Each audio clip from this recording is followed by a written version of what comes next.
Conduct disorders are a pattern of persistent and repetitive, antisocial, aggressive or defiant behaviours that are seen at a level that is more severe than you would expect for a child that age. Conduct disorders are the most common mental health disorder in children. Prevalence runs at about 5% overall before the age of 10. It's more common in boys. In boys it's about 7% and girls about 3%.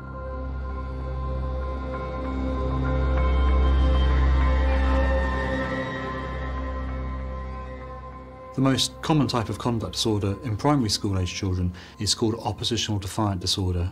It's also known as ODD. Children with oppositional defiant disorder can present with persistent defiant behaviour, arguing with adults and actively defying or refusing adults' requests or rules.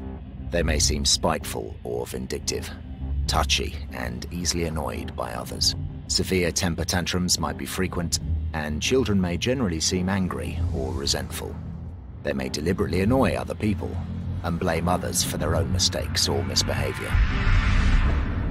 One of the characteristics of full-blown conduct disorder is that there tends to be a victim of the behaviours. It's less about arguing and being defiant, and it's more about hurting and perhaps causing damage to people or to property. Children with conduct disorder can present with a range of violent and destructive behaviours. These might include aggression and fighting, perhaps with weapons, and frequently lying. In the most extreme cases, cruelty to animals and fire setting.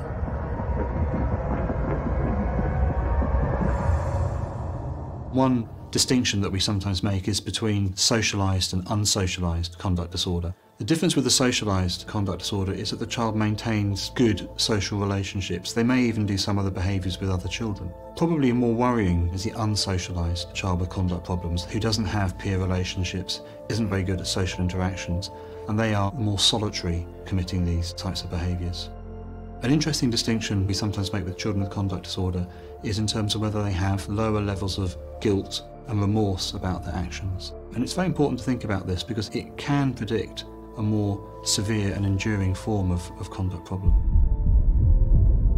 Children with conduct disorder are quite likely to suffer from other mental health conditions. One of the most common would be ADHD, Attention Deficit Hyperactivity Disorder.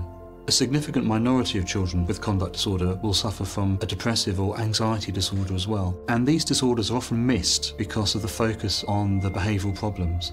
But it is very important to remember that children with conduct disorder aren't just bad, they can also be sad. A child may only be experiencing behaviour problems at home and not at school. A parent may feel misunderstood if the difficulties they're experiencing at home aren't understood at school. If the parents are not experiencing difficulties at home and the difficulties only occur at school, it may be hard for them to recognise and accept that you're finding problems with their child in the classroom. There are a number of reasons why a child might develop a conduct disorder. Inconsistent and harsh parenting, conflict within the home, child abuse, exposure to substance abuse, extreme poverty, or parental mental health difficulties, or being involved with child protection services. These can all affect a child's behaviour. It's important to recognise that these factors can interact with each other. It's important not to think about one or two in isolation. In the short term, conduct disorder can impact upon educational attainments, it can lead to elevated stress within the family, and it can also impair the child's ability to make effective and good peer relationships. In the longer term, children with conduct disorder are more likely to have difficult family relationships, a poorer work history, and end up in the criminal justice system. Parents and teachers can help children with conduct disorders by being aware that it's very easy to get into a pattern of paying attention to children's negative behaviours. Adults tend to pay more attention to the negative behaviours that the child is showing and much less to the positive behaviours. And we know that children are driven to seek attention from adults, so this cycle gets embedded.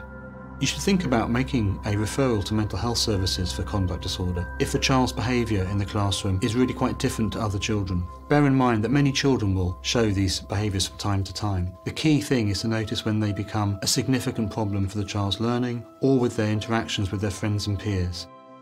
If you suspect a child has a conduct problem, you can make a referral to the child's GP or via a SENCO in school. and potentially to your local child and adolescent mental health service or CAMS service.